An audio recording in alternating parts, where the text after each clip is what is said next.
మహోన్నతుడా నీ కృపలో నేను నివసించుట నా జీవిత ధన్యతయున్నది.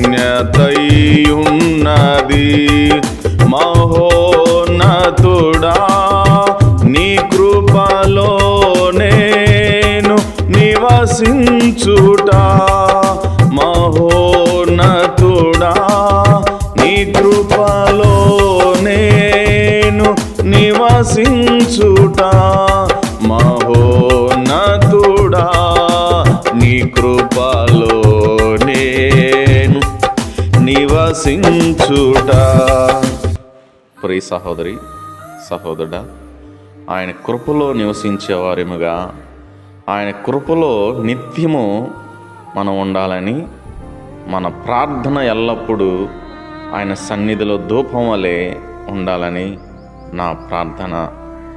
ఆ ప్రార్థన నీ కుటుంబం చుట్టూరు, నీ కలిగిన సమస్తము చుట్టూరు ఒక కంచెలాగా, ఒక కవచములాగా, అగ్ని ప్రాకారములాగా ఉండాలని నా ప్రార్థన. ఆమేన్.